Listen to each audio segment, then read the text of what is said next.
আসসালামু আলাইকুম বন্ধুরা, দূরের এবং কাছের, দেশে এবং দেশের বাইরে যে যেখানে আছেন, আশা করি আল্লাহর রহমতে আপনারা সবাই ভালো আছেন। আল্লাহর রহমতে আপনাদের দোয়ায় আমিও ভালো আছি। আজ অনেক দিন পর ভিডিও দিলাম। আমি সাবিনা, আমার চ্যানেল সাবিনাতে আপনাদের সবাইকে স্বাগতম। আমার চ্যানেল সাবিনাতে নতুন এক ভিডিও নিয়ে আপনাদের মাঝে হাজির হলাম, তাও অনেক দিন পর। দেশের পরিস্থিতি খুব একটা ভালো নয়, ভালো ছিল না। এখনও ভালো আছে কি না সেটা সম্পূর্ণ জানতে পারছি না, কারণ নেট বন্ধ ছিল। তো আমি আজকে কলা দিয়ে মাছ দিয়ে রান্না করলাম, তো সেটাই আপনাদের মাঝে নিয়ে হাজির হলাম।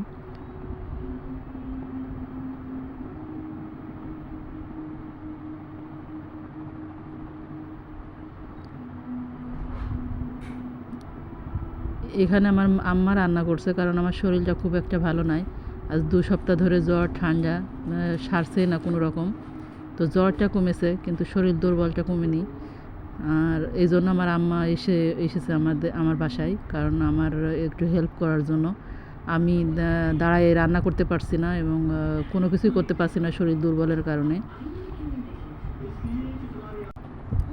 আর এখন করে এই জ্বরে মানুষকে একদম দুমড়ে মুচড়ে শেষ করে দিচ্ছে, কারণ শরীর এত দুর্বল করে ফেলছে যে এর জের কাটতে 15 দিন 2 সপ্তাহ লেগে যাচ্ছে।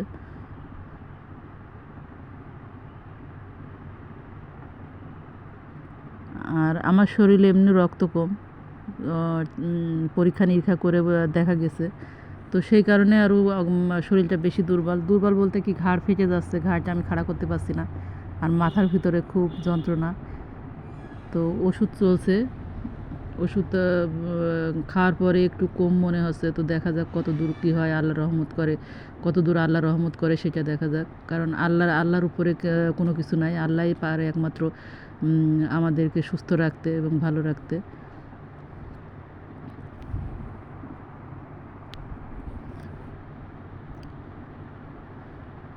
আর আমাদের দেশে যে ছাত্র আন্দোলন শুরু হয়েছিল, ওটা তো আল্লাহর রহমতে এখন আছে। তো আমি আল্লাহর কাছে সবসময় দোয়া করব যে আমাদের যে মায়ের সন্তানরা শহীদ হয়েছেন, আল্লাহ পাক যেন তাদেরকে বেহেশতবাসী করেন, বেহেশত নসিব করেন। আর কোনো মার বুক যেন খালি না হয়, সে দোয়াটাও আমি করব।